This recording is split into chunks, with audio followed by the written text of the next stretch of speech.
Good morning traders. তো আজকের এই ভিডিওটা খুব ইম্পর্ট্যান্ট হতে চলেছে, কেননা যারা আইটি সেক্টরের স্টক কীভাবে আমরা ফাইন্ড আউট করব, তাহলে সেটাই আজকে দেখব যে আইটি সেক্টর ফাইন্ড আউট আমরা কীভাবে করব। তো যারা আইটি সেক্টর ফাইন্ড আউট করতে পারছে না তাদের জন্য এই ভিডিওটা খুব ইম্পর্ট্যান্ট হতে চলেছে। তার সাথে সাথে যারা অন্য সেক্টর ফাইন্ড আউট করতে চাইছে তাদের জন্য এই ভিডিওটা খুব ইম্পর্ট্যান্ট হতে চলেছে, কেননা তারাও এই ভিডিওটা থেকে অন্য সেক্টরগুলোও ফাইন্ড আউট করতে পারবে। তো চলো আজকের ভিডিওটা শুরু করা যাক, যেখানে আমরা দেখব যে আইটি সেক্টর কীভাবে আমরা ফাইন্ড আউট করব বা আইটি স্টকসগুলো কীভাবে ফাইন্ড আউট করব। তা শুরু করা যাক, আর তোমরা দেখে নাও স্ক্রিনে যে কীভাবে করতে পারবে। তার আগে চ্যানেলটা যদি তোমাদের সাবস্ক্রাইব করা নেই তাহলে অবশ্যই চ্যানেলটাতে সাবস্ক্রাইব করো এবং ভিডিওটাতে লাইক করো, কমেন্ট করো। তো চলো শুরু করা যাক। তো আমরা এবার মোবাইল স্ক্রিনে চলে এসেছি। তো এখানে আমরা কী করব, এখানে আমরা এনএসসি সার্চ করব। মোবাইল স্ক্রিনে এনএসসি সার্চ করব।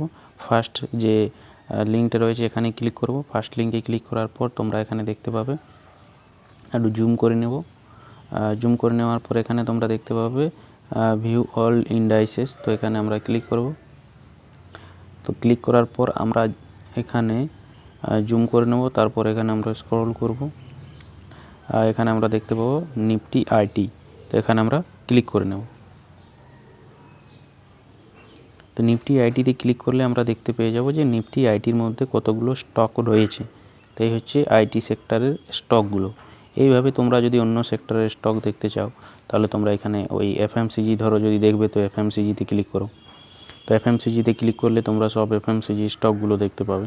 তো এইভাবে তোমরা সব যে সেক্টরে তোমরা স্টক চাইছো সব স্টক সেক্টরের স্টকগুলো তোমরা এইভাবে এখান থেকে বার করে নিতে পারো।